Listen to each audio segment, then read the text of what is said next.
근데 한동훈 전 대표에 대한 얘기를 좀 질문을 드려야 될 것 같은데요. 김건희 씨가 제가 앞서서 박상수 변호사에게도 질문을 드렸습니다만 야당에 의한 공격은 참을 수 있어도 여당에 의한 내부 공격 이건 너무 힘들었다. 한동훈 전 대표가 윤석열 정부를 가장 어렵게 한 막바지로 몰아넣은 가장 큰 원인을 제공했다. 이렇게 딱 찍어서 얘기를 했거든요.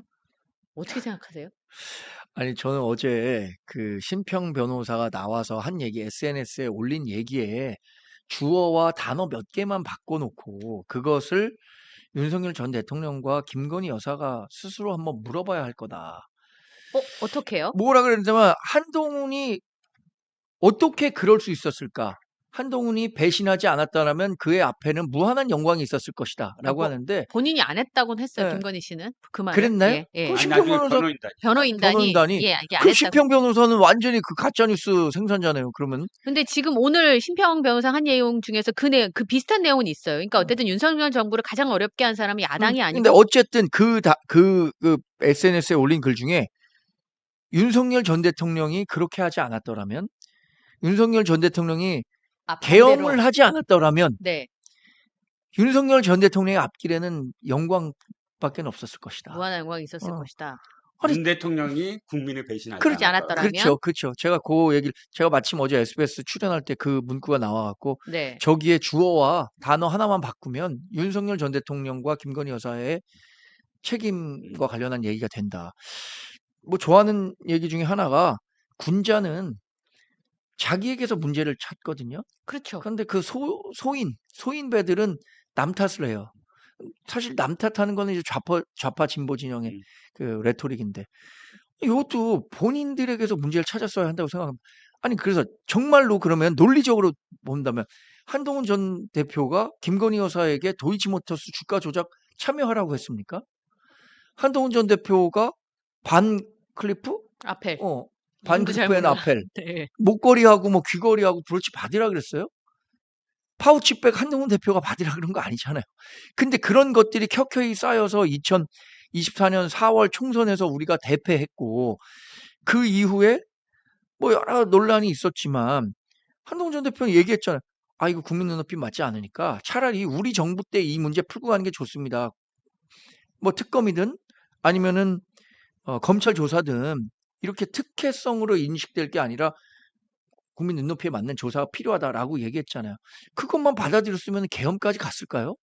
저는 이 사안의 그 선후 관계 또 경중 이런 것들을 그 파악해 봤을 때 아무리 윤석열 전 대통령과 김건희 여사의 이야기를 이해하려고 한다고 해도 이해할 수가 없고 또 하나는 지금 저렇게 얘기한 김건희 여사의 생각이 윤석열 전 대통령의 생각이냐 같은 거냐 윤석열 전 대통령도 지금 얘기한 것처럼 김건희 여사가 얘기했다는 것처럼 똑같은 생각 갖고 지금도 감옥에서 구치소에서 야, 이 한동훈 새끼가 그러지만 않았으면 내가 이러지 않았을 텐데 이런 생각을 하고 있는지 참 궁금합니다. 왜냐하면 그 심평 다시 반복해서 말씀드리지만 심평 변호사의 얘기이기 때문에 아까 지금 두 분이 지적하신 것처럼 그런 부분이 있다는 거 잊지 마시고 제가 전언을 하자면 배반의 마음을 가지고 궁중 쿠데타를 계획하고 실행했다.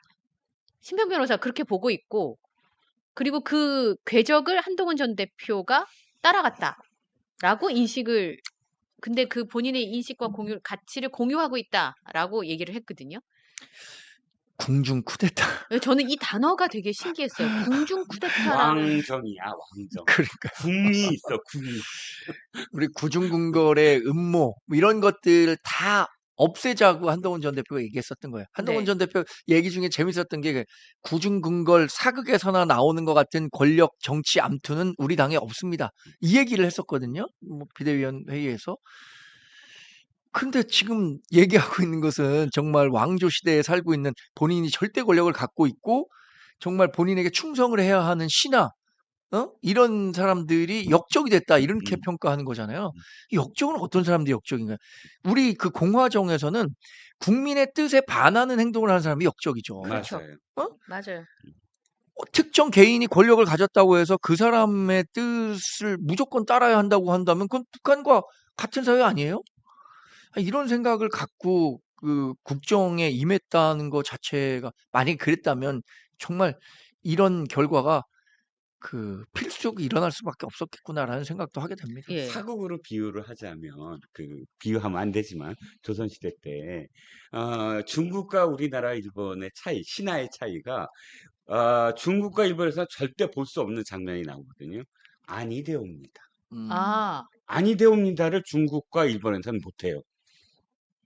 없어요. 네. 아니되옵니다. 신하가 어떻게 감히 아니되옵니다를 네. 해. 근데 조선은 저기예요. 원래 왕정으로 시작한 나라는 아니에요. 원래 정도전이 왕이 신하가 하는 게 국가를 아니라 만든다고 그렇죠. 생각하니까. 사대부가 만든다라고 생각을 했으니까요. 그래서 아니되옵니다가 가능했거든요. 네. 뭐 유생들도 뭐 아니되옵니다 하고. 그렇죠. 근데 그 아니되옵니다를 쿠데타다, 반역이다라고 역적으로 몰아붙인 그 혼군들이 있잖아요. 네. 그 사람들이 주로 무슨 군, 연산군 뭐 예. 이런 거고, 대개는 아니되옵니다를 충언으로 받아들이는 사람이 그렇죠. 정조라든지 이런 네. 임금들이 다 그 간언으로 받아들인 거죠.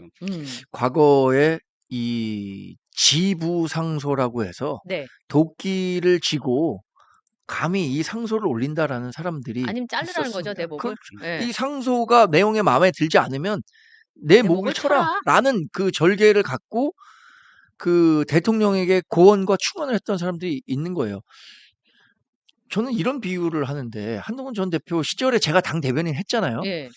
한동훈 전 대표가 했었던 이야기들은 저는 윤석열 전 대통령 다 잘 되라고 했던 얘기예요. 아주 선한 의도에서.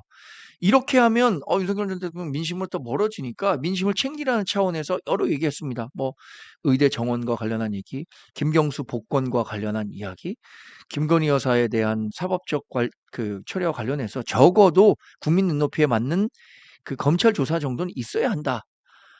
아니면 이렇게 되지 않으면 결국엔 더 비극적인 상황을 맞을 수 있다라는 측면에서 얘기를 한 거거든요. 네. 이게 저는 고3 수험생 엄마의 마음이라고 생각해요. 고3 수험생 엄마. 고3 수험생 엄마가 잔소리 많이 하잖아요. 아들, 딸한테. 공부 잘하라고. 저도 우리 아들, 딸에게 야, 니네 맨 이거 SNS나 하고 이러면 언제 공부하냐. 이러다가 너 대학 제대로 못 가면 고생한다. 뭐 이런 잔소리 하잖아요.